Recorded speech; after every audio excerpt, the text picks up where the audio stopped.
નમસ્કાર દોસ્તો, વડોદરાના અકોટા ઉર્મી સર્કલ પાસેની આ ઘટના છે. હું ઘટના તમને બતાવું, જોઈને તમે ચોંકી ઉઠશો. જે રીતે એ વ્યક્તિની ગાડી સાથે જે ઘટના બની ગઈ છે ખૂબ જ દુઃખદાયક કહેવાય. જો 30 વર્ષથી ગુજરાતની અંદર ભારતીય જનતા પાર્ટી શાસન કરતી હોય અને એના રાજમાં આ કોન્ટ્રાક્ટરો રોડ રસ્તાઓ બનાવતા હોય અને એ જ રોડ રસ્તામાં અચાનક મસ્ત મોટા ભૂવાઓ પડી જાય અને એ ભૂવામાં જે રીતે વાહનો ફસાઈ જાય છે અથવા તો કોઈ મસ્ત મોટી કાર એવો જબરજસ્ત ભૂવો પડે અને સીધી જ એ ભૂવામાં સમાઈ જાય છે, ત્યારે આજે એક વ્યક્તિની ગાડી સાથે શું ઘટના બની છે તમામ વિસ્તારથી હું તમને બતાવવાનો છું. પરંતુ એના પહેલાં મારે તમને એટલું બતાવવું છે કે જે રીતે એ વ્યક્તિની ગાડી સાથે ઘટના બની છે અને ત્યાર પછી એ વ્યક્તિ શું બોલ્યા છે, સૌપ્રથમ આપણે એને સાંભળવા છે. ત્યાર પછી આપણે ભારતીય જનતા પાર્ટી ઉપર થોડી ચર્ચા કરવી છે. એટલે સૌપ્રથમ તમે એ વ્યક્તિને સાંભળો કે કેવી રીતે આ વ્યક્તિએ પોતાની વેદના ઠાલવી છે. તે ગાડી મેં પાર્ક કરી હતી.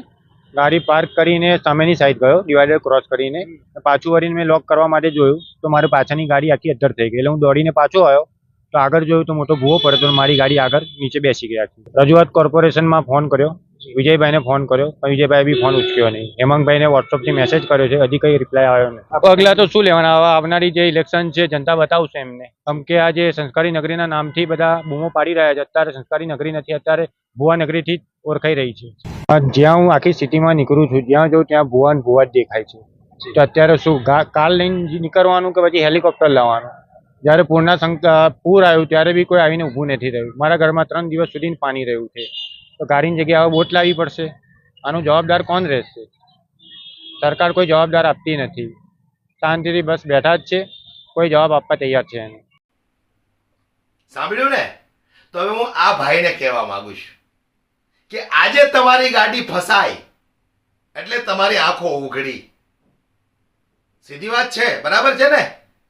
આજે આ વ્યક્તિ સાથે આવી ઘટના બની, એમની લાખો રૂપિયાની કાર ફસાઈ, નુકસાન થયું એટલે એમને દર્દ થયું, તકલીફ પહોંચી. તો હું કહેવા માંગુ છું કે છેલ્લા 30 વર્ષથી ગુજરાતની અંદર આટલી દુર્ઘટનાઓ બને છે, ત્યારે તમારી આંખો કેમ નથી ઉઘડતી? ત્યારે તમે સોશિયલ મીડિયામાં એક વિડીયો કે પોસ્ટ શું કામ નથી મૂકતા કે ભાઈ ગુજરાત સરકારની અંદર આ જે ઘટનાઓ બની રહી છે, ઘણી બધી એવી ઘટનાઓ છે જે દિલ દહેલાવી દેશે. બળાત્કારની ઘટનાઓ છે, અગ્નિકાંડ જેવી ઘટનાઓ છે, ડ્રગ્સના રવાડે યુવાનીઓ ચડી પોતાની જિંદગી બરબાદ કરે, એવી બધી ઘણી બધી ઘટનાઓ અવારનવાર સામે આવે છે. ત્યારે તમે લોકો કેમ સોશિયલ મીડિયામાં આવી અને તમારી વેદના ઠાલવતા નથી, સરકારને સવાલ કરતા નથી? આજે તમારી ગાડી નુકસાન થયું એટલે તમે તમારી વેદના ઠાલવી. તો મારો કહેવાનો મતલબ એ છે કે ધીમે ધીમે જ્યારે અંધભક્તોને રેલો આવશે ને ત્યારે સોશિયલ મીડિયા સમક્ષ આવી અને પોતાની વેદના ઠાલવશે. પણ આજે નહીં તો કાલે દરેક અંધભક્ત સુધી આ રેલો આવવાનો છે, એ લખી રાખજો તમે. હું કહેવા માંગુ છું ગુજરાત સરકારને પણ કે તમે 30 વર્ષથી ગુજરાતની અંદર સરકાર ચલાવી રહ્યા છો, તો તમારી સરકારની અંદર તમે જે તે વ્યક્તિઓને કોન્ટ્રાક્ટ આપો છો તો આવા રોડ રસ્તાઓ બનાવો છો જનતા માટે. અને બીજું કે તમે માર્ક કરજો દોસ્ત, આવા રોડ રસ્તા ઉપર ક્યારેય નેતાઓની ગાડીઓ નહીં ફસાય. કોઈ પણ જાતનો ભૂવો પડ્યો હોય તો એમાં નેતાઓની ગાડી ક્યારેય નહીં ફસાય. કારણ કે નેતાઓને આવા ડુપ્લિકેટ રોડ જે બન્યા હોય એ રોડ ઉપર ક્યારેય ચાલવાનું જ ન હોય. એના માટે તો સ્પેશિયલ મજાના રોડ બની જાય. હમણાં જોયું ને મેં, ઓલા નરેન્દ્રભાઈ મોદી આવ્યા ગુજરાતના પ્રવાસે, તો જીએમડીસી ગ્રાઉન્ડની આજુબાજુ કેવા સરસ મજાના રોડ તાત્કાલિક ધોરણે બનાવી નાખવામાં આવ્યા. અત્યાર સુધી નહોતા. એ જનતાનું દુર્ભાગ્ય છે. જનતા સહન કરે છે, જનતાને મજા આવે છે કાદવ કીચડમાં ચાલવાની, બરાબર ને? મસ્ત મોટા ખાડાઓ પીડા હોય એવા ગાડીઓ ચલાવવાની મજા આવે છે, હિંચકાઓ ખાવાની મજા આવે છે. લ્યો મજા, ભરપૂર મજા લ્યો. પણ જ્યારે અચાનક કોઈ નેતા આવે ત્યારે સીધા રાતોરાત રોડ બની જાય છે. આના ઉપરથી તો મૂર્ખો તમે આંખો ઉઘાડો કે નેતાઓને આપણે વોટ આપીને ખુરશી પર બેસાડ્યા છે જનતાની સેવા કરવા માટે. તો જ્યારે પોતે આવે છે ત્યારે રોડ રસ્તાઓ સારા થઈ જાય છે, અને જનતા માટે આવા ખાડા ખડિયાવાળા રોડ કેમ છે? કોઈનામાં હિંમત આવો સવાલ કરવાની નહીં. શું કામ કરે સવાલ? ઉપાડીને જેલમાં નાખી દીધા હોય તો બરાબર ને? આટલા બી ગયા છે તો પછી કેમ સવાલ કરવાના? પણ આ બીક તમારી આજે નહીં તો કાલે બહાર નીકળશે. પણ ક્યારે? જ્યારે રેલો આવશે ને ત્યારે. ત્યાં સુધી કંઈ નથી થવાનું. ત્યાં સુધી કંઈ નથી થવાનું. હમણાં મેં જોયું હતું 2 દિવસ પહેલા અમદાવાદ 42 કરોડના ખર્ચે પુલ બનાવવામાં આવ્યો હતો. એ પુલ બનાવ્યો એ કોન્ટ્રાક્ટરોનું કહેવું એવું હતું કે 100 વર્ષ સુધી આ પુલને કંઈ પણ નહીં થાય. 5 કે 6 વર્ષની અંદર આ પુલને જનતા માટે બંધ કરી દેવામાં આવ્યો.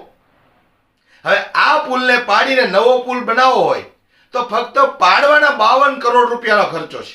વિચાર કરો તમે. આને કહેવાય સોના કરતા ઘડામણ વધી ગયું. અને આવું તો બનવાનું જ છે.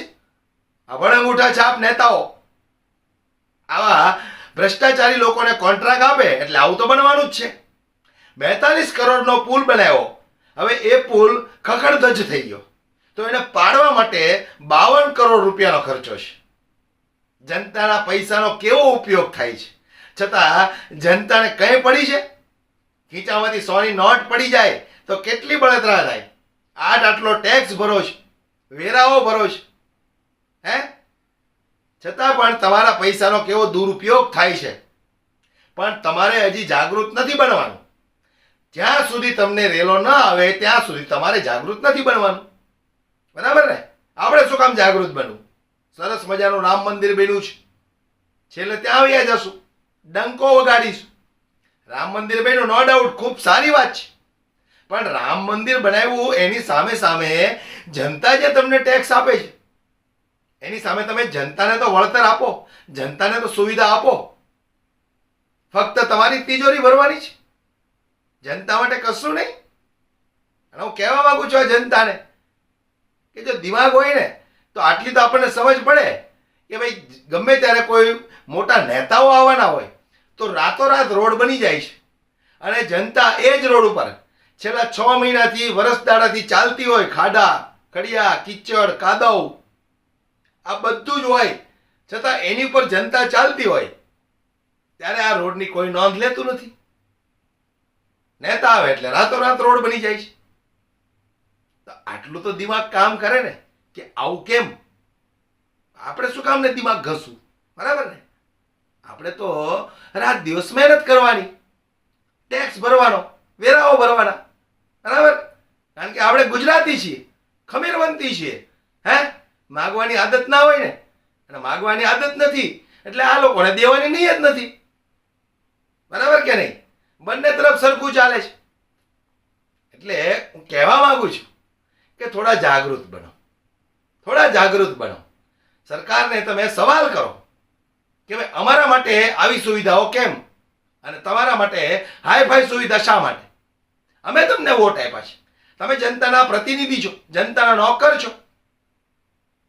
તમે સારી સુવિધા ભોગવો તો અમે શું સારી સુવિધા ભોગવવાના હકદાર નથી? આવો સવાલ કરતા શીખો. જ્યાં સુધી સવાલ નહીં કરો ત્યાં સુધી તમારે બધું ભોગવવાનું છે. પણ ડર છે તમારી અંદર કે ભાઈ હું સવાલ કરીશ તો મારી ઉપર કઈ મુસીબત આવી પડશે તો ભોગવો. બીજું શું? મજા આવે તો વિડીયોને શેર કરો, દરેક લોકો સુધી પહોંચે, દરેક લોકો જાગૃત બને. અમારો તો એ જ ધ્યેય છે. સરકાર ચાહે કોઈ પણ હોય.